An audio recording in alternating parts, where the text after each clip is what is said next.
Γλώσσα. Δεν έχω ακόμα διαβάσει. Τίποτα. Όχι. Παίζει να τα ξέρεις αυτά ή Έλα. τέλος πάντων να τα ξαναδείς λίγο, μπας και Ναι. τα θυμηθείς.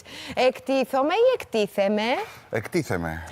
Συγγνώμη, να ζητήσω μία συγγνώμη ή ένα συγγνώμη? Μία. Πώς γράφετε το συγγνώμη, γιατί το βλέπουμε λάθος. Συγγνώμη. Μερικές Με φορές. γάμα. Σε κάτι λεωφορεία το γράφουν. Ναι, ναι, ναι. Ένα γάμα. Γιατί? Ναι, όχι. Στεναχωριέται. Είναι, με συγγνώμη είναι. Συγγνώμη. Έχουμε- Συγγνώμη, πως αγάπησα πολύ, δεν ξέρω να αγαπώ. Όμως πιο λίγο. Αυτό. Ωραία. Λοιπόν, και η Τάνια. Ναι, κυρία Χριστοδουλίδου, κυρία είπες Χριστοδουλίδου. Τάνια, τη Κυρία δασκάλα. Τάνια, κυρία Τάνια. Σε παρακαλώ. Πάμε.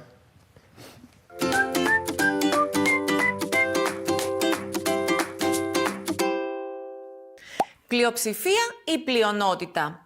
Η λέξη πλειοψηφία είναι σύνθετη λέξη από το πλείον και την ψήφο. Επομένως, τη χρησιμοποιούμε μόνο όταν μιλάμε για ψηφοφορίες. Όταν δηλαδή δηλώνουμε τον μεγαλύτερο αριθμό ή το μεγαλύτερο ποσοστό των ψήφων ή των ψηφοφόρων σε μια εκλογική διαδικασία.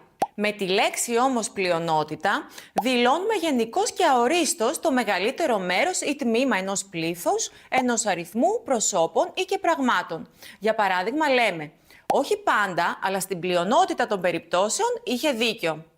Ή η πλειονότητα των νέων σήμερα ενημερώνεται μέσα από το διαδίκτυο. Εκτίθομαι ή εκτίθεμαι. Το σωστό είναι το εκτίθεμαι, από το εκ και τίθιμη, παθητική φωνή του ρήματος τίθεμε.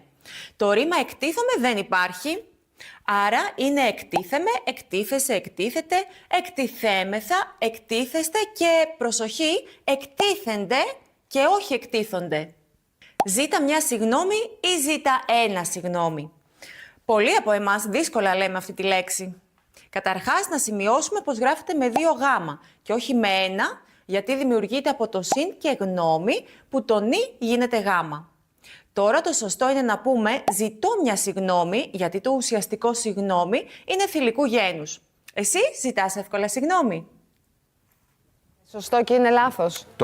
Λέμε πες Ναι. και κανένα συγγνώμη. Είναι λάθος. Είναι λάθος. Πες και καμιά καμιά συγγνώμη. Αυτό είναι το σωστό. Βεβαίως. Επίσης θέλω να σου πω, λέμε καλά Χριστούγεννα. Τι να πούμε, καλό Πάσχα? Όχι. Τι, καλές καλά απόκριες. Χριστούγεννα. Ναι. Είναι του Χριστού ή γέννα. Άρα θα έπρεπε να πούμε καλή Χριστούγεννα.